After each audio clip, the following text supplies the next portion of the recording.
Hi മക്കളെ, ഇന്ന് ഞാൻ നിങ്ങൾക്ക് പുതിയൊരു വീഡിയോയുമായിട്ടാണ് വന്നിരിക്കുന്നത്. എല്ലാവരും നമ്മുടെ വീഡിയോ കാണുക, ലൈക്ക് ചെയ്യുക, ഷെയർ ചെയ്യുക, സബ്സ്ക്രൈബ് മസ്റ്റായിട്ടും ചെയ്യണം. എല്ലാവരും നിങ്ങളുടെ എല്ലാ സഹകരണം ഉണ്ടെങ്കിൽ മാത്രമേ മുന്നോട്ട് പോകാൻ പറ്റത്തുള്ളൂ. അതുകൊണ്ട് എല്ലാവരും സഹകരിക്കുക. നിങ്ങളോടൊപ്പം ഞാനും എന്നോടൊപ്പം നിങ്ങളും ഉണ്ടായിരിക്കണം.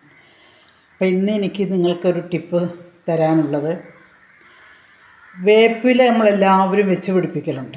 വേപ്പും തൈകൾ നമ്മൾ വെച്ച് പിടിപ്പിക്കലുണ്ട്. അപ്പോൾ നമ്മൾ തൈകൾ വെച്ച് പിടിപ്പിച്ച് കഴിയുമ്പോൾ ചിലർ വെക്കുന്നത് ചിലതുണ്ടാകില്ല, ശരിക്ക് പിടിച്ച് കിട്ടില്ല, പിന്നെ അഥവാ ഉണ്ടാകില്ല, അങ്ങനെയൊക്കെയാണ്. അപ്പോൾ അങ്ങനെ വരുന്നവർക്ക് ഞാൻ കുറച്ച് ടിപ്പുകൾ അടുക്കള ടിപ്പായിട്ട് നിങ്ങൾക്ക് തരികയാണ്. എന്തൊക്കെയാണെന്ന് വെച്ചാൽ പലതും പറയുന്നുണ്ട്. പക്ഷേ ഞാൻ ചെയ്ത് നോക്കിയിട്ട് അനുഭവത്തിലാണ് എൻ്റെ കാര്യങ്ങളൊക്കെ ഞാൻ പറയുന്നത്. അപ്പോൾ നിങ്ങളിത് ശ്രദ്ധിച്ച് കേൾക്കുക. നമ്മൾ വേപ്പും തൈകൾ വെച്ച് പിടിപ്പിച്ച് കഴിഞ്ഞാൽ ആദ്യം വളമൊക്കെ കൊടുത്തിട്ട് നമ്മൾ ഇടുന്നു, തൈകൾ വെച്ച് പിടിക്കുന്നു. ഒരു 2-3 മാസമൊക്കെ കഴിയുമ്പോഴത്തേക്കിനും നമ്മൾ അതിൻ്റെ തടമൊന്ന് ലേശമൊന്ന് എടുത്തിട്ട് അതിലേക്ക് നമ്മൾ ഈ വെട്ടുകല്ലുണ്ടല്ലോ, നമ്മുടെ പെരയൊക്കെ ഉണ്ടാക്കുന്ന വെട്ടുകല്ല്, അത് പൊടിക്കുന്ന തരത്തിലുള്ള വെട്ടുകല്ലുകൾ അതിനകത്ത് കുറേശ്ശെ ഇട്ട് കൊടുക്കുക. അതുപോലെ തന്നെ വേറൊരു ഇതും കൂടിയുണ്ട്, ഒരു മരുന്നെന്ന് പറയാൻ പറ്റില്ല, അതുകൊണ്ട് എന്താ പറയുമ്പോൾ വാഴക്കൂമ്പുണ്ടല്ലോ, കൂമ്പ് അരിഞ്ഞിട്ട് അതിൻ്റെ ചുവട്ടിൽ ഇട്ട് കൊടുക്കുക. അതൊന്ന്. പിന്നെ വളർന്ന് നല്ല വലിപ്പത്തിൽ നല്ല ഇതായിട്ട് വന്ന് നല്ല തഴച്ചൊക്കെ വളരാൻ വേണ്ടിയിട്ട്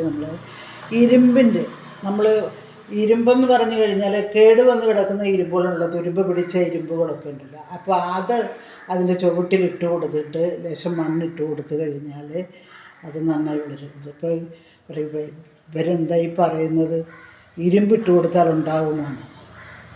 പക്ഷെ ഇരുമ്പ് അയൺ ആവശ്യമായതുകൊണ്ടാണ് അതിൻ്റെ ചുവട്ടിലിട്ട് കൊടുത്തത്. അല്ല തഴച്ച് വളരുമെന്ന് പറഞ്ഞാൽ തഴച്ച് വളരും. ഒരു പരീക്ഷണം എല്ലാവരും ഒന്ന് നടത്തി നോക്കുക.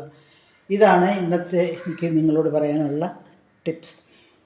അപ്പോൾ എല്ലാവരും എൻ്റെ വീഡിയോ കാണണം, ലൈക്ക് ചെയ്യണം, ഷെയർ ചെയ്യണം, സബ്സ്ക്രൈബ് ചെയ്യണം.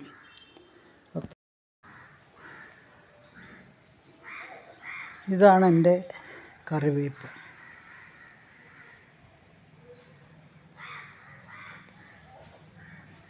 ചെറിയൊരു തൈയായിരുന്നു, അത് ഇത്ര പെട്ടെന്ന് ഞാനിപ്പോൾ കൊമ്പെല്ലാം ഞാൻ ഒടിച്ചിരിക്കുകയാണ്, ഓരോരുത്തർക്ക് ഒടിച്ചു കൊടുത്തിരിക്കുകയാണ്. അടിയിലാണെന്നുണ്ടെങ്കിൽ അത് നിറയെ ഉണ്ടായിരിക്കുക.